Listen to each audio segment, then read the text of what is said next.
le discours du président de la République, il y a un angle mort.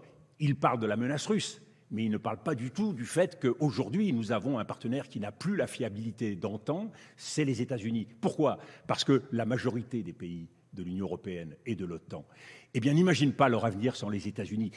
Et beaucoup parce qu'ils sont tenus par les États-Unis. Les États-Unis nous tiennent par le dollar. Ils nous tiennent par l'extraterritorialité du droit. Et ils nous tiennent par l'extraterritorialité de la technologie. C'est-à-dire que tous les Européens ont acheté des armements américains. Et ces armements, ils ne peuvent pas les employer si l'Amérique décide qu'ils ne pourront pas les employer. Ils peuvent les désactiver depuis Washington. Exactement. Un F-35 sur une base en Allemagne ne peut plus décoller. Donc ce qu'il faut faire, c'est une défense européenne à partir des pays les plus déterminés en Europe. Et on voit bien l'Allemagne, c'est un changement formidable pour les Européens, l'arrivée de Friedrich Merz.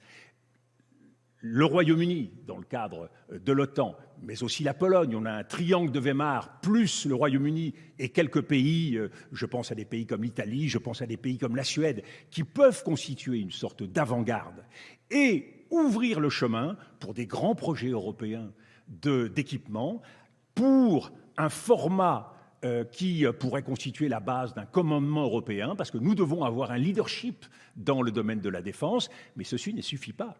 Au-delà du réveil en matière militaire, il faut aussi un réveil dans le domaine de l'économie, de la technologie. L'indépendance, ce n'est pas seulement sur le front militaire, c'est aussi dans le domaine de la souveraineté. Et il faut, sur le plan démocratique, se convaincre qu'aujourd'hui, il y a un risque d'entente civilisationnelle entre les États-Unis et la Russie. Et nous devons donc défendre notre idée de la démocratie.